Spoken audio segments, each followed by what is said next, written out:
आणि आता जिल्ह्यांमध्ये काय घडलं तेही आपण पाहूयात न्यूज टॉप 9 मध्ये। डाळीचे भाव कडाडले। तुरडाळ 15 रुपये तर मुगडाळ 10 रुपयांनी महागली। तुरडाळीचे दर आता 140 रुपये प्रति किलो। हिंगोलीच्या सिद्धेश्वर धरणामधून पूर्णा नदीपात्रामध्ये 2000 क्युसेक्स वेगाने पाण्याचा विसर्ग। नदीकाठच्या नागरिकांना सतर्कतेचा इशारा।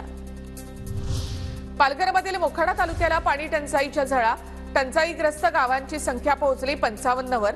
पाण्याचा स्रोत नसल्यामुळे नळ योजना सुद्धा बंद पडल्या। सध्या 19 टँकरद्वारे पाणी पुरवठा।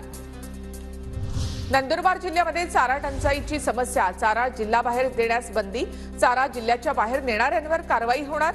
पशुसंवर्धन विभागाची कारवाई। नांदेडमध्ये उन्हाळी पेरूच्या लागवडीमधून शेतकऱ्याला चांगलं उत्पन्न। उन्हाळी पेरूला बाजारामध्ये चांगली मागणी। उसापासून इथेनॉलवर निर्बंध घातल्यामुळे 3000 कोटींचा फटका। लोकसभा निवडणुकीच्या तोंडावर साखर टंचाईचं संकट। चाळीसगावमध्ये तालुक्यात तापमानामध्ये मोठी वाढ। तालुक्यात 40 अंश सेल्सिअस इतक्या उच्चांकी तापमानाची नोंद।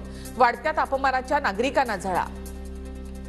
नवी मुंबईतील एपीएमसी मार्केटमध्ये ज्वारीच्या दरात मोठी घसरण। आवक वाढल्यामुळे 9 रुपयांनी भाव घसरले। दर कमी झाल्यामुळे ग्राहकांची मागणी वाढली।